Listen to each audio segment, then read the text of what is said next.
చెప్తాను, దయచేసి వినండి. ఉదయం ఏ టైంలో ప్రవీణ్ పగడాల గారి మరణం జరిగిందో ఇప్పటి వరకు సమగ్రమైన నివేదికలు ఏవి రాలేదు. పోలీసు వారు మనకి ఖచ్చితంగా సపోర్ట్ చేస్తామని చెప్పేసి మాట ఇచ్చారు.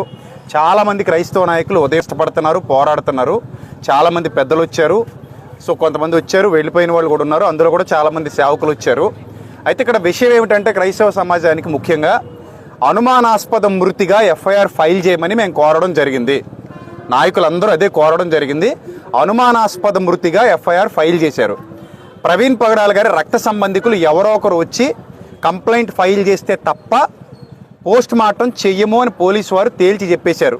సో వాళ్ళ మిసెస్ గారు, వాళ్ళ బ్రదరు అమెరికా నుంచి బయలుదేరి వచ్చారట ఆయన. సో వాళ్ళందరూ ఇప్పుడు రాజమండ్రికి రాబోతున్నారు. వాళ్ళు వచ్చి పోస్ట్ మార్టానికి, వాళ్ళు ఎఫ్ఐఆర్ ఫైల్ చేసిన తర్వాత పోస్ట్ మార్టానికి వెళ్తుంది బాడీ. సో బాడీ చూస్తే మాత్రం అది అనుమానాస్పద మృతిగానే ఉంది తప్ప అది యాక్సిడెంట్ లాగా అనిపించలేదు. ఏమో ఒకవేళ పోస్ట్ మార్టం అయిన తర్వాత యాక్సిడెంట్ అంటే కనుక మనం దాన్ని ఒప్పుకుందాం. కానీ ప్రస్తుతానికి ఆ ఫేస్ చూస్తుంటే అది యాక్సిడెంట్ లాగా అనిపించట్లేదు. This is the final report. ఇక్కడ మాకు తెలిసినటువంటి సమాచారం ఇది మాత్రమే. సో చాలా కష్టపడి సోదరులందరూ నిరసన వ్యక్తం చేశారు. నడి రోడ్డు మీద ఎండలో కూర్చున్నారు, చాలా కష్టపడ్డారు. పోలీసు వారికి తెలియజేశారు. అలాగే ఏబిఎన్ వారు వచ్చారు, TV9 వారు వచ్చారు, RTV వారు వచ్చారు. వాళ్ళందరికి కూడా క్రైస్తవ నాయకులందరికి గొంతు వినిపించడం జరిగింది. వాళ్ళు ఏ మేరకు మీడియాలో మరి క్రైస్తవ్యానికి సపోర్ట్ చేస్తారో ప్రస్తుతానికి తెలీదు. వాళ్ళు సంపూర్ణంగా చేస్తారని నేను కూడా ఆశిస్తున్నాను, మేమందరం ఆశిస్తున్నాం. రైట్. ఇక క్రైస్తవ సమాజానికి ఇచ్చే చివరి పిలుపు ఏంటంటే, ప్రస్తుతానికి క్రిస్టియానిటీలో దాడులు జరగడం, ఎవరు పడితే వాళ్ళు నోటుకొచ్చినట్టు క్రైస్తవ్యం మీద మాట్లాడడం జరుగుతుంది. సో మనందరం ఐక్యంగా ఉండాలి. ఇలాంటి సంఘటనలు పునరావృతం కాకుండా మనందరం మన ఐక్యతను చాటి చెప్పాలి.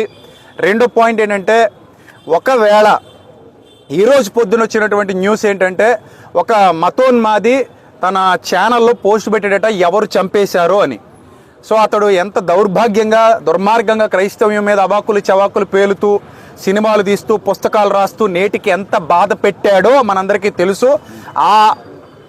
ఆ స్క్రీన్ షాట్ బయటకు వచ్చిన తర్వాత క్రైస్తవ నాయకులందరూ కలిసి దాని మీద ఎఫ్ఐఆర్ ఫైల్ చేయబోతున్నాం. ఇది పచ్చి నిజం, ఇది జరిగి తీరుతుంది. అలాగే ఇక మీదట ఎవరైనా నిర్నిమిత్తంగా మన మీద దాడులు చేసినా, నిర్నిమిత్తంగా మన మీద పోస్టులు పెట్టినా ఎవరు మౌనంగా ఉండొద్దు. దయచేసి నాయకులతో కలవండి, చాలు. ఇంక మీరు ఏం చేయక్కర్లేదు.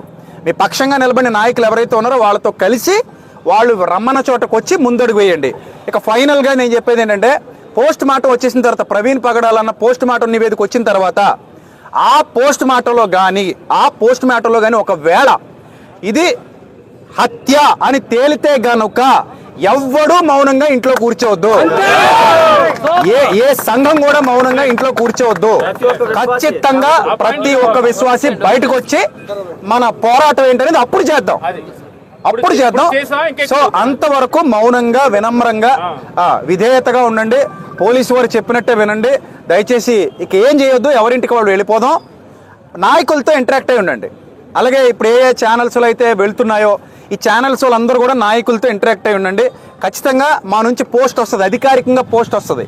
ఒకవేళ పోస్ట్ మార్టం నివేదిక ఇస్తామని చెప్పారు, సమగ్ర దర్యాప్తు చేస్తామని చెప్పారు. అలాగే ఇప్పటివరకు ఇక్కడ ఉన్నటువంటి గౌడ్ గారు, వీరయ్య గౌడ్ గారు, ఐ థింక్ సిఐ గారు అనుకుంటాను ఆయన, సిఐ వీరయ్య గౌడ్ గారు ఏం చెప్పారంటే, సార్ మా దగ్గర మొత్తం సీసీటీవీ ఫుటేజ్ ఉంది. ఆ సీసీటీవీ ఫుటేజ్ మొత్తం తీసుకొచ్చి మీ నాయకులందరికీ అప్పగిస్తాం. ఆ సీసీటీవీ ఫుటేజ్లో ఒకవేళ ఏదైనా తేడా ఉంటే క్లూస్ టీం మొత్తం వెళ్తుంది అక్కడికి. అంత క్లియర్ చేసిన తర్వాత మీకు పూర్తి న్యాయం చేశాకనే మేము విశ్రమిస్తామని చెప్పారు ఆయన. కాబట్టి వీళ్ళందరి మీద నమ్మకం ఉంచి, మీడియా వాళ్ళ మీద నమ్మకం ఉంచి మన ఇంటికి వెళ్ళిపోతున్నాం. దయచేసి ఈ ఇష్యూ, ఆయన అనుమానాస్పద మృతి ఇష్యూ పవన్ కళ్యాణ్ గారి దృష్టికి వెళ్ళాలి, చంద్రబాబు నాయుడు గారి దృష్టికి వెళ్ళాలి, ఎవరైతే పెద్ద పెద్ద నాయకులు ఉన్నారో వాళ్ళందరి దృష్టికి వెళ్ళాలి. వాళ్ళు స్పందించాలి. స్పందించి ఇది మాత్రమే కాదు, నిన్న ఇక్కడ రాజమండ్రిలో పోరాటం జరిగింది. హలో నెన్ గారు కానీ నాయకులందరూ, సిన్హా గారు, వీళ్ళందరూ కలిసి రాధా మనోహర్ దాస్ అనే వ్యక్తి ధవళేశ్వరంలో చేసినటువంటి అనుచిత వ్యాఖ్యలు, అది ఆయనకేం కొత్త కాదు. మనకి వినడం పాత అయిపోయింది, ఆయనకి అనడం పాత అయిపోయింది. ఎందుకు ఇన్నాళ్ళు మనం మౌనంగా ఉన్నాం కాబట్టి నేను అందుకే చెప్పాను, గతంలో కూడా ఒక వీడియో పెట్టి చెప్పాను. హలోనన్ గారు నేను కూడా మాట్లాడుకున్నాం, సార్ దీని మీద మనం కఠిన చర్యలు తీసుకోవాలని అన్నట్టుగానే వాళ్ళు స్పందించడం జరిగింది. సో కాబట్టి వీటి దృష్ట్యా ఇది కూడా మనం ప్రభుత్వాల దృష్టికి తీసుకెళ్దాం. సో మనకి ఏ ఉన్నా అవన్నీ పక్కన పెట్టి ఇక మీదట అందరూ ఐక్యంగా ఉందాం, కలిసి పోరాడదాం. We are all one in Christ. మన శిరస్సు క్రీస్తు, మన ఆలోచన అక్కడి నుంచి వచ్చింది కాబట్టి క్రీస్తుని బట్టి మన అందరం ఐక్యంగా ఉండి ఈ ప్రవీణ్ అన్న కుటుంబానికి ముఖ్యంగా ఒక్క మాట చెప్తాను. ఆయనకి 2 ఆడబిడ్డలు, ఇంకొక 2 ఆడబిడ్డలు దత్తత చేసుకున్నారు, ఇంకో 10 మంది పిల్లల్ని ఆయన పోషిస్తున్నారు. ఆయన చాలా మంచి క్యారెక్టర్ కలిగినటువంటి వ్యక్తి. ఎప్పుడూ కూడా ఆయన తన మానవత్వాన్ని కానీ తన మంచితనాన్ని కానీ వదులుకోలేదు. అంత చక్కగా మంచి వక్తగా, మంచి డిబేటర్గా, రక్షణ టీవీలో ఎంత చక్కటి ప్రసంగాలు చేశారో కూడా మనందరికీ తెలుసు. ఆయన గొప్పతనం ఏంటంటే ముస్లింల మనోభావాలు దెబ్బతీశారని కొంతమంది ఆయన గురించి మాట్లాడితే వెంటనే దిగొచ్చి పబ్లిక్గా క్షమాపణ చెప్పినటువంటి వ్యక్తి. ఆయన పబ్లిక్గా క్షమాపణ చెప్పాడు. సో అలాంటి మంచి వ్యక్తికి ఈరోజు ఇలా జరగడం మాత్రం చాలా దారుణం. సో గనుక క్రైస్తవ సమాజం అంతా ఆ కుటుంబం కొరకు ప్రార్థన చేయండి, వాళ్ళ ఆదరణ కొరకు ప్రార్థన చేయండి. ఇక్కడతో ఈ కార్యక్రమం పూర్తయింది.